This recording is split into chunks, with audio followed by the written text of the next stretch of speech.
이번 이야기는 무섭다기보단 안타까운 이야기야. 어떤 젊은 청년이 한겨울에 실종되는 일이 있었지. 숲의 아주 깊은 장소였어. 그런 날씨에 그렇게 깊숙이 들어가는 사람은 정말이나 드물었지.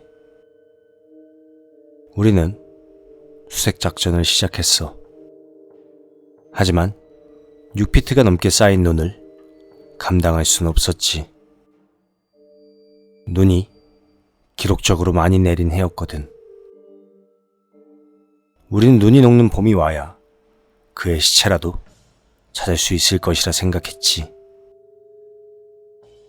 그리고 정말로 서서히 날이 풀리기 시작했을 때 어떤 관광객 한 명이 시체를 찾았다고 우리에게 연락을 해왔어. 그 위치는 큰 길 근처에 있는 작은 샛길 옆이었지. 시체는 커다란 나무 앞에 녹담한 눈 속에 파묻혀 있었어. 나는 그 모습을 보자마자 그 청년에게 무슨 일이 생긴 건지 알아챘지. 아마 스키나 스노우보드를 타는 사람이라면 모두들 알 거야. 겨울에 산에서 많은 시간을 보내는 사람이라면 벌써 무슨 일이 일어난 건지 눈치챘을지도 모르겠군. 보통 눈이 내릴 때 나뭇가지 아래쪽의 눈은 충분히 단단하게 뭉쳐지지 않아. 특히 전나무 근처로 내려있는 눈이 더욱 심해. 전나무는 무슨 접힌 우산처럼 생겼잖아. 그것이 눈이 뭉치는 걸 방해하나 봐. 그의 힘이 빠지기 시작할 때 그의 위쪽에 덮인 눈이 점점 단단하게 얼기 시작했을 거고, 그래서 그 나무 주위로는 엉성하고 푸석푸석한 눈이 공기와 섞여 누가 밟기라도 하면 푹 하고 꺼지는 천연의 함정 같은 것이 형성되어 버려. 여기 사람들은 그것을 나무 구덩이라고 불러. 적당한 이름인지는 모르겠어. 아무튼 그 일종의 자연 함정은 정말 주의 깊게 관찰하지 않으면 눈치채기가 힘들어. 그래서 우리는 본부와 그 주위에 관광객들이 모두 볼 수 있게 커다란 표지판을 세워두었지.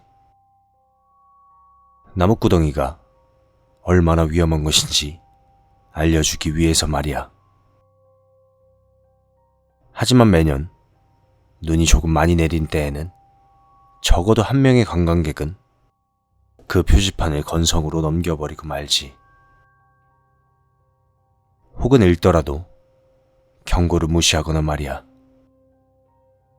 그리고 그 관광객은 결국 눈이 녹은 봄이 되어야 어딘가에서 죽은 채로 발견되고 말지. 그 젊은 청년에게 일어난 일도 비슷한 것 같았어. 그 청년은 하이킹 중 조금은 지치고 말았을 테고 나무에 기대서 잠시 쉬려고 했을지도 모르지. 그 근처 나무구덩이가 있는지도 모르고 말이야. 그리고 결국 발을 디뎠을 때 나무 근처의 눈은 툭 하고 무너졌을 거야. 그렇게 그는 자연이 만든 함정에 빠져버리게 된 거지. 그의 키보다 높은 눈구덩이 속에 말이야. 그가 빠져나오려고 하면 할수록 주위의 눈이 그를 점점 파묻었을 거야. 끔찍한 일이지. 그는 점점 숨이 막히기 시작했을 거야.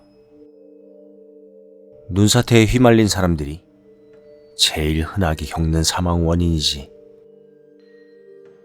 보통 그런 질식으로 인한 사망은 아주 깊은 눈 속에서만 가능해.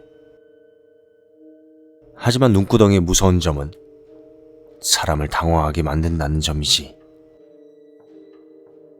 당황한 상태에선 사방을 둘러싼 6피트의 노는 차고 넘칠 정도로 치명적이야. 피해자는 눈 속에서 도대체 얼마나 큰 두려움을 느끼게 될까? 차가운 추위 속에서 사방이 온통 눈뿐인 채 서서히 숨이 막혀 오겠지. 심지어 청년은 빠르게 죽지도 않았을 거야. 그는 그때쯤에 탈출하는 것을 포기하게 되었겠지. 나는 그가 마지막 순간에 무슨 생각을 했을지 참 아짐작조차 못하겠어. 그러니까 너희들도 항상 두텁게 쌓인 눈을 주의하도록 해. 그 아래엔 뭐가 있을지 모르니까.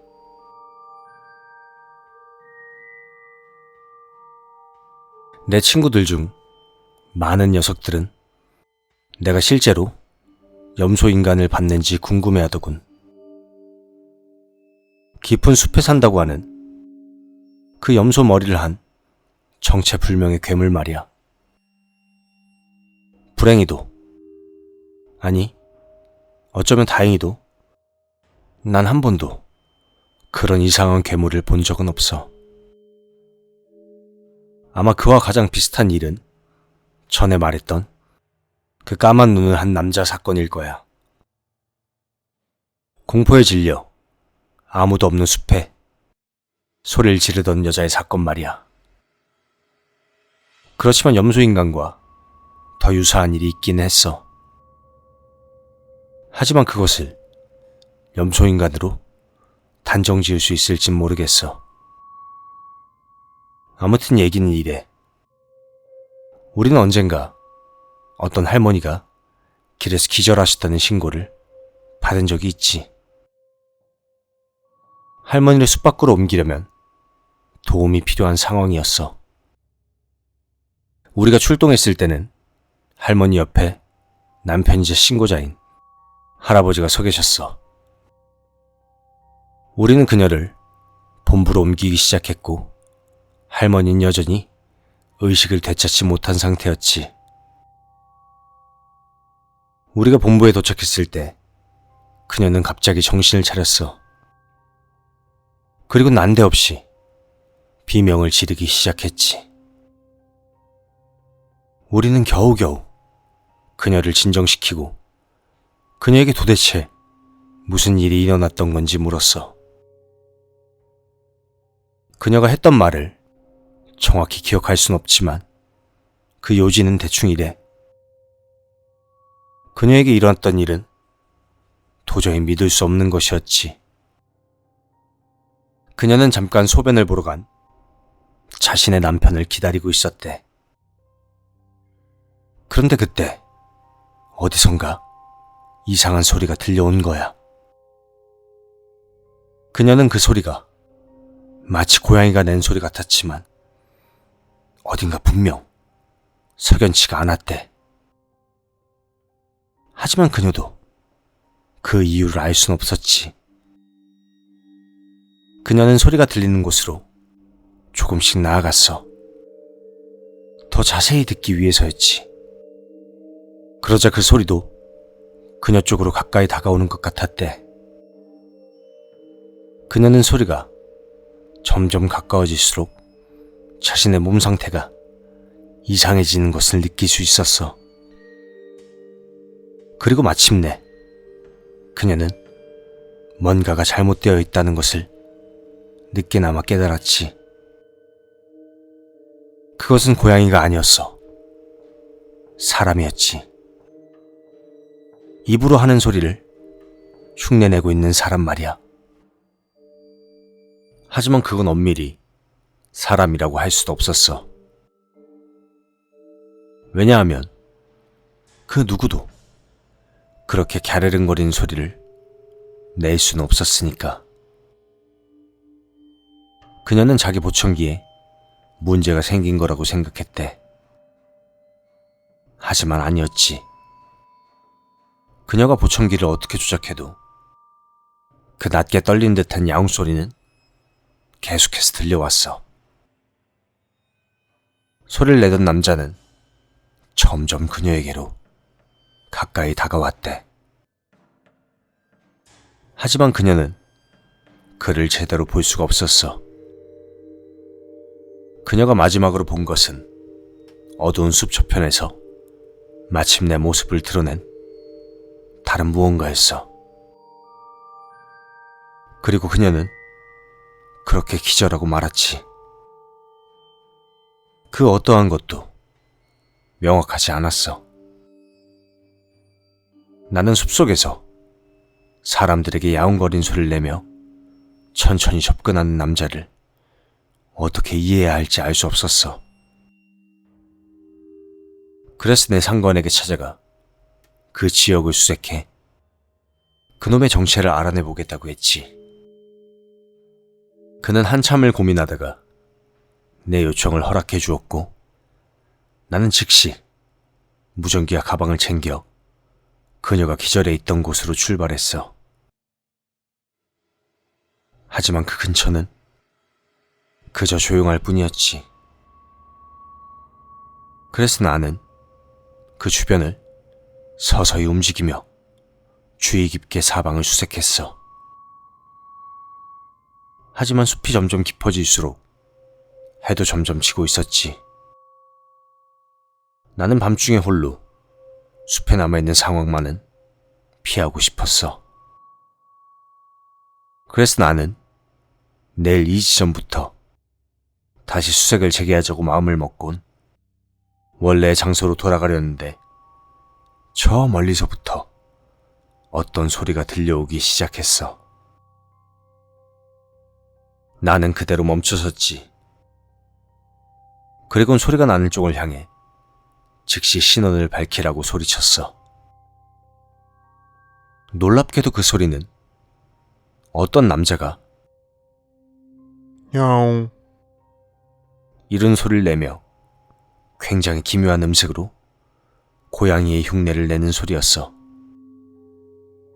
할머니의 얘기를 듣지 못했다면 나 역시 그저 평범한 고양이로 착각했을지도 모를 거야.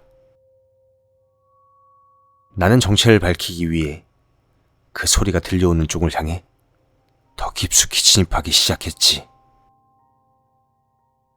하지만 그 소리는 마치 온 사방에서 들려오는 것 같았어. 결국 나는 반쯤 길을 잃은 상태가 되었고 갑자기 그 소리는 내게서 멀어지기 시작했어. 나는 어쩔 수 없이 복귀하기로 마음을 먹었고 겨우겨우 방향 감각을 회복해 본부로 돌아올 수 있었지. 그 후로 할머니가 겪으신 것과 그리고 내가 겪었던 것과 비슷한 사건이 추가로 발생하는 일은 없었어. 나는 그 일을 그냥 관광객 꼬마 하나가 사람들에게 질 나쁜 장난을 쳤던 뭐 그런 거라 생각하기로 했지. 그렇지 않으면 앞으로 숲에 들어가는 일에 겁을 먹게 될 것 같았거든.